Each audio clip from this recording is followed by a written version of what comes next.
the structure of that particular section, as well as how to integrate readings into that particular section. So you can integrate readings throughout the entire paper however you see fit. Remember, there are a requirement of 10 readings in total that you're going to bold in your bibliography, and they're going to be distributed among government documents, course readings, as well as scholarly sources, okay? So these 10 sources that you use are going to be bolded in your bibliography. So if you have more than 10, at least when I go to your bibliography, I should be able to quickly look at the bolded citations and make sure that you've met that requirement.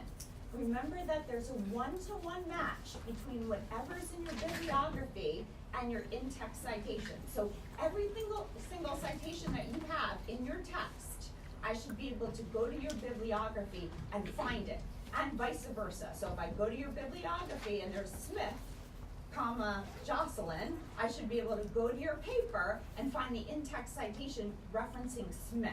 Okay, so don't include extra things in your bibliography, maybe that you just used as a reference, but that you ultimately did not incorporate into your paper.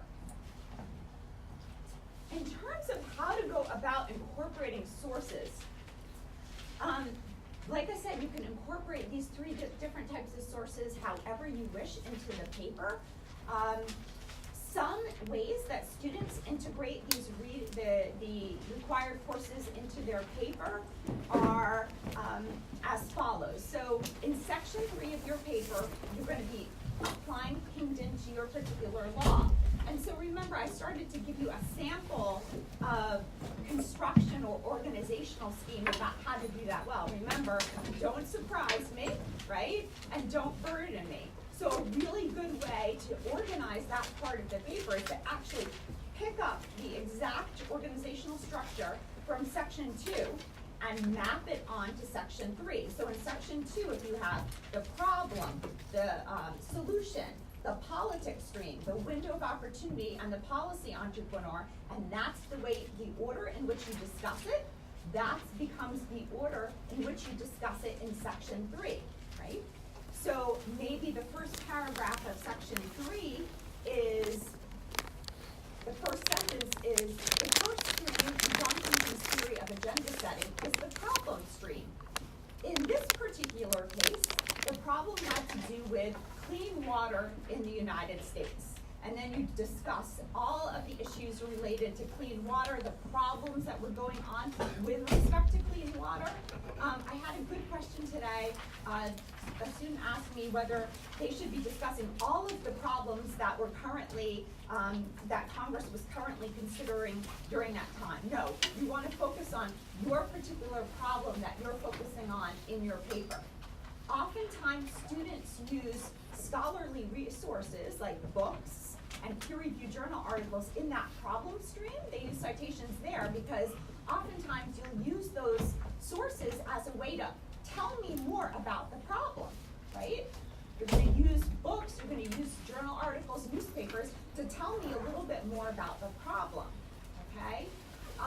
If you're not finding a lot of sources on your particular law to tell me about the problem, you can find sources that are more general about your topic, right? So clean water, for example. If you can't find any references because the law is so recent on your particular bill that was ultimately passed, I'm sure you can find tons of references related to clean water in general and policy development, and you can use that as background and sources to integrate into your paper. The political stream is where students integrate a lot of course readings as well as your government documents, right? The government documents are probably going to be very helpful when you talk about the window of opportunity, the political stream, and the policy entrepreneur, because you're going to be looking at congressional testimony, presidential papers, and those will all tell you the story of the politics. They'll tell you the story of the window of opportunity. They'll tell you the story of the policy entrepreneur, who is most important in passing, in moving this bill to become ultimately a law. Lastly, course readings. Sometimes students don't know how to integrate the course readings into into your paper. This is what I would say. Oftentimes, most often, students integrate course readings into the political stream, right? Because we have 3 weeks in this class looking at the major institutions of government: the presidency, Congress, and the judiciary, right? And so when you're discussing the political stream in section 3, you're going to be talking about the intersection at least of Congress and the president, right? If not the Supreme Court. And we had a series of readings for those weeks under the president and under Congress, and I talked about some of those readings in class. So for example, when you're talking about the political stream, you're talking about the politics of the time that made that legislation possible. So you might start off and you might have a paragraph that begins with John Pinken's third stream is the political stream. In American politics, presidents are not always powerful. They're only powerful when they have high levels of public prestige and a positive reputation among Washingtonians. And then your in-text citation is Neustadt, right? We talked about that in class, and it's an in-course reading. So then after you make that statement and cite Neustadt, then you talk a little bit about how powerful the president was at that moment in time in moving the legislation forward or trying to block it based on Neustadt's theory, right? You might then have another sentence in that political stream that says members of Congress were really interested in getting this bill passed. Members of Congress are primarily interested in the goal of re-election. In-text citation, Mayhew, right? We talked about that in class, and then that's a course reading. And then you talk about why members of Congress were interested in re-election and why that motivation prompted them to support the legislation that was under consideration or to oppose it, right? Because you'll find it both, right? So do you see how to integrate the course readings? It doesn't have to be specific to your law, but you're going to be talking about Congress, you're going to be talking about the presidency, and those are the best ways to integrate those readings into the actual paper, in that case, section 3. So are there any questions about the paper? Again, I'll look at sections 1 and 2. I'll look at the first page of section 1 if you've rewritten that.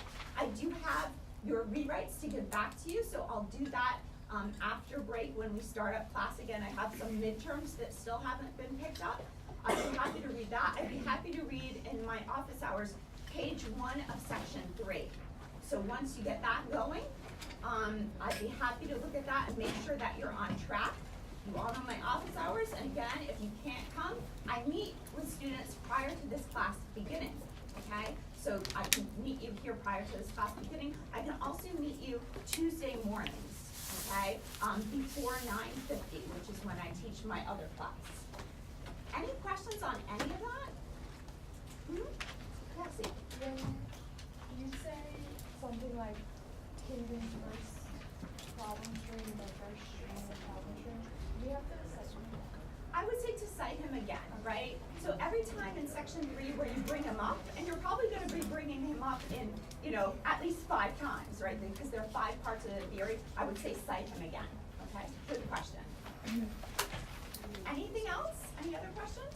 Yes. I forgot, but how long is the paper should be as a It's in the syllabus. It's 7 to 9. I think 7 to 9 pages in the bibliography, but double check in the syllabus. I think that's what it is.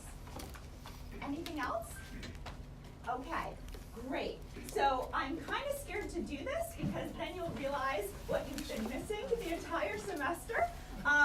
My dear, dear friend, Dr. Rubin, is an award-winning teacher. So this puts me in a really, really bad position because she's going to show you what you've been missing the entire semester in comparison to me. She is an amazing colleague of mine, and I'm so delighted that she's here because she's an expert in education policy. And I wanted to give you a little bit of background about Dr. Rubin. She's actually one of the founding members of the Good Government Coalition of New Jersey, which is a nonpartisan grassroots organization whose mission is to strengthen democracy by working with residents across our state to bring greater transparency, accountability, and participation to our state and local governments. She's an associate professor at the Blaustein School, and she's an associate visiting professor at the Woodrow Wilson School of Public Affairs and International Affairs at Princeton University. Her research examines the intersection of education policy, community development, and social justice. She's amazing, because prior to this, she had a whole separate life that was equally impressive to her life prior to becoming a professor. Previously, she consulted for McKinsey & Company. She worked in brand management for Procter & Gamble and the Eastman Kodak companies, and taught strategic management and marketing at Assumption University in Bangkok, Thailand. I don't think I even knew that. You scare me. And is it Henry Luce? Luce Scholar. She was a Henry Luce Scholar. Prior to joining the faculty at the Blaustein School to make us all look bad by comparison, Dr. Rubin was a postdoctoral fellow at the Alfred A. Taubman Center for Public Policy at Brown University. She earned her PhD and MA from Harvard University, so she's really stupid. And she earned an MBA with distinction from the Harvard Business School, which makes her even more stupid. Oh yeah, and her AB with honors from Harvard Radcliffe College. You idiot. I can't believe you're going to be taking over my class today. I'm delighted to introduce my friend and colleague, Dr. Rubin. So let's give her a round of applause. Are you guys warm? Someone fan themselves. Can we open any more windows? Are those all, can we get those up a little bit I further? want all the hot air to be coming from me. So I see at least one familiar face in Hunting Nonprofit Management. Hi there. Am I missing anybody else? Oh, good. I have to tell you my secret. If you get into Harvard once, they will never admit they screwed up. I got it forever. I would have done medical school, but I'm really like squeamish about blood. So, how many of you, first of all, how many are from New Jersey? Okay, awesome, okay. I'm trying to get my 16-year-old to come here, so it's encouraging to see the, a lot of our Jersey folks. How many went to public school? Okay. Do you know anyone who was suspended while you were in school?